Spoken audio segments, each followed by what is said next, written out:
Okay, so I'm here with my good friend.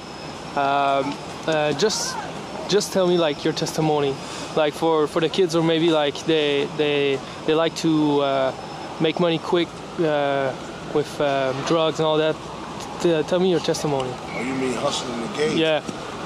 Yeah, you know, it's definitely not the life, you understand? Because you're gonna end up like me. I just came home doing 15 years inside the penitentiary, you know, and hustling the game has got me stabbed numerous times. I was cut here, stabbed here in the forehead, stabbed here, I was shot, stabbed here, you know. For any kids out there watching this, I hope you're really paying attention to this, because I'm very sincere when I say this. If you're thinking about taking that route, don't. Things seem that's hard and you can't get up, walk away, you know. Most of my life been inside the penitentiary. I've been in and out of some type of lockup since I was the age of 13, you know. My mother shot dope.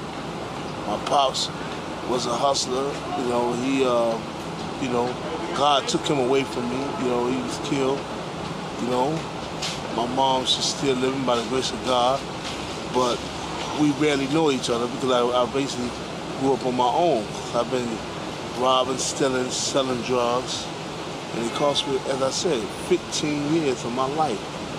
So if you're watching this tape, I hope that you really, really, really think about it twice. Because it's no fun when that gate slammed and you have no privacy at all. You can't even take a dump without someone looking at you. You're being told what to do, how to do it, when to eat, when to get up, when to sleep. So if your parents is telling you something, believe me, it's for your own good. Right now you're not going to see it because you're young. That's life, you know, that's the game. I'm not very articulate, or whatever the case may be, because like I said, I'm from the streets. But I'm making a change in that now. You understand me? I'm making a change in that now. I shot dope for 13 years. I've been in the game.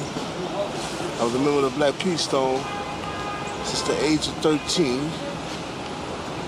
And I've seen people get killed. Unfortunately, I have killed myself, and I have to live with that now.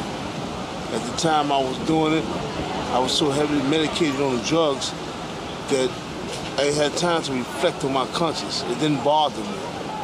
But now, I wake up with nightmares.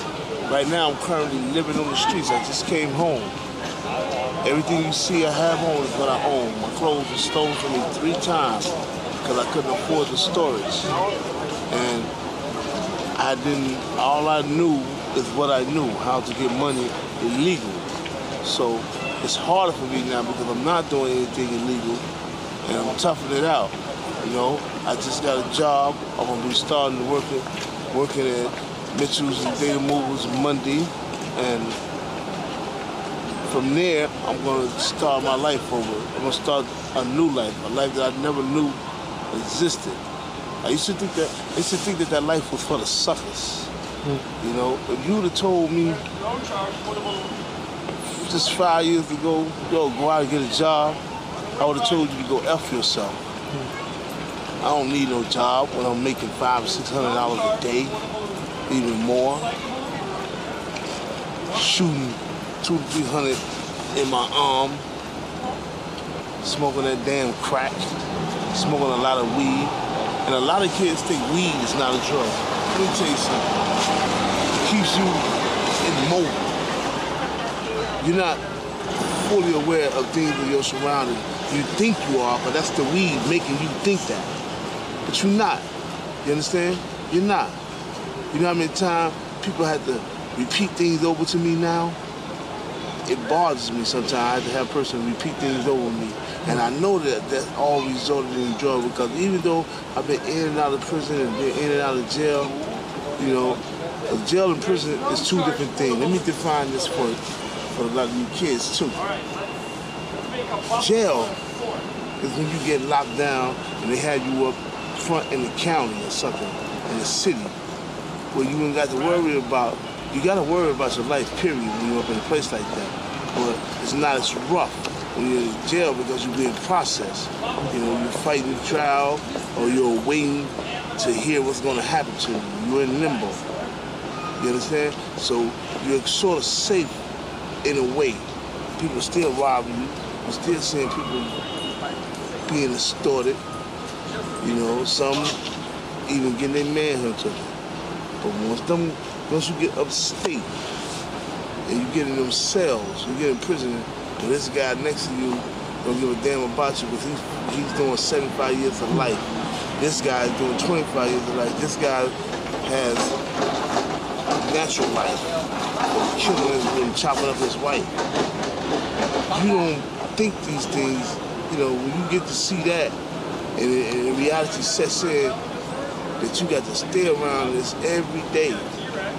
And when they call on the program, which is when you go to school, if you choose to go to school, or when you want to go out to the yard for recreation day. And that's when most of the killing and stuff in jail goes down. And no one hears your cries. No one hears your cries. Because everybody in there has to be a man and tough it up. Even the guards doesn't care about your life. You mean nothing to them. You mean nothing to them. Okay. You know, it's not no fun you sitting there talking to a guy. That's just why you don't get used, you don't make friends in jail. Because you can't get used to them because you never know if they're going to die today, die tomorrow. You meet them Monday, and then Monday night they're getting stabbed up because they were short on Bubba's package. You know, a lot of kids come through here, they're young and foolish, and they don't understand. And they started getting right into the stuff that they was doing in the streets. They started smoking drugs by the inside. They started dealing drugs for somebody inside because they haven't wanted to send them packages or anything. Next thing you know, they come short of their money. Ain't no excuses. This guy got nothing to lose. So he sticks something in you this long. And the guard doesn't care. And then you got to go into the shower and get fully naked in front of 7 other men. And 3 of those men may be looking at your goodies, looking at your money bag. That's what we call the money bag, your booty. You understand? This is why today I don't wear my pants hanging down. I know some kids, it's cool. Oh, Busta Rhymes does this, 50 Cent does this. Nah, that ain't cool. In jail, that means you somebody bitch, you somebody hoe. When you have your pants hanging off your ass, that means you looking for a man. So when you see a guy holding another guy's belt, that means he chooses him. That's his man. And he has to do what this guy tells him to do. Or else he's going to get stabbed in his sleep or get his throat cut. You understand? When he tells him, listen, I want you to service John. He got to go there like a woman and get on his knees and suck his man off because he's too weak to fight himself. You know? Ain't nobody telling you to be a weak man. You understand? Hell, I know I wasn't a weak man. I stayed in the box from fighting. But I've been stabbed. I don't even know how many times I've been stabbed. I don't know how many times I've been knocked out. I don't know how many times I've knocked people out. I don't know how many times I've stabbed people. And it was just to survive. It wasn't what I thought it was. You understand me? And it hurts when your sister or your mom or someone gets sick and you can't go home to visit them because they won't let you go home to visit because you owe time. They don't want to hear your excuse. They don't care about, well, his mom is sick. Let's let him go and visit. Nah, it don't work like that. Your ass is trapped off, you're caught. So is it worth it when your mother tell you, boy, go clean up that room? You get mad and you suck your teeth. Now, I don't want to do this right here. Do it. Because when Bubba is telling you to bend over and spread your cheeks and put some Vaseline between your butt cheeks, what would you rather do? You rather do that? Or you rather go do what your mom said? It's no fun, man, going to prison. And I'm telling you something, a lot of my friends are not here today. A lot of them are not here. My friend Casper, God bless the day.